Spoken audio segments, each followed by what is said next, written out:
Hi everyone. Purattasi Saturday mini vlog பார்க்கலாமா?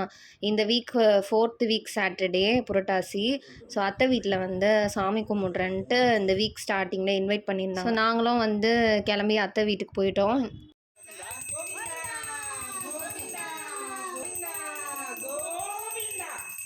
சாமி கும்பிட்றதுக்கு எல்லாமே ரெடி பண்ணியிருந்தது என்னோடய 2 அத்தை, அப்புறம் எங்கள் அத்தை மருமக தான்.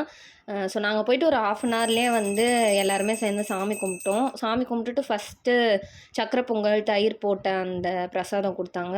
அப்புறம் தீர்த்தம் வந்து கொடுத்துருந்தாங்க. நாங்கள் இமீடியட்டாக சாப்பிடல, கொஞ்சம் நேரம் ஆனதுக்கப்புறமா சாப்பிட்லாம் அப்படின்ட்டு. சாப்பிடும்போது மட்டும் கொஞ்சம் ஃப்ரெஷ்ஷாக வடைலாம் ரெடி பண்ணியிருந்தாங்க. என்ன அன்றைக்கி மெனுனா கருணக்கிழங்கு ஃப்ரை, அப்புறமா அவரைக்காய் பொரியல், கத்திரிக்காய் முருங்கைக்காய் பொரியல், சுண்டல், வடை, அப்புறம் புளி சாதம், தயிர் சாதம், சாப்பாடு, சாம்பார். நான் சாப்பாடு சாம்பார் மட்டும் ஸ்கிப் பண்ணிவிட்டு மற்றதெல்லாம் சாப்பிட்டேன். டேஸ்ட் நல்லா இருந்துச்சு எல்லாமே. மெனு கொஞ்சம் ஹெவிங்கிறதுனால சாப்பிட்டுட்டு ஒரு வாக்கிங் போகணும் போல் இருந்தது. கரெக்டாக அந்த டைம் தான் அத்தை வந்து பக்கத்தில் இருக்க நெய்பர்ஸ்க்கு, ரிலேட்டிவ்ஸ்க்கெலாம் கொடுக்கணும்னு சொல்லியிருந்தாங்க. அதனால் அப்படியே கிளம்பிட்டோம், கொடுத்துட்டு வரலாம் அப்படின்னு. வீட்டுக்கு வரும்போது பார்த்தா வர வழியில் வயலில் புறாலாம் இருந்தது. யூஸ்வலாக வந்து இந்த ஏர் விழும்போது கொக்கு, நாரை அந்த மாதிரி தான் நாங்கள் ஃபஸ்ட் டைமாக வயலில் புறா வந்து பார்க்குறோம். அதுவும் கூட்டமாக அது பறக்கிறது பார்க்க ரொம்ப அழகாக இருந்தது.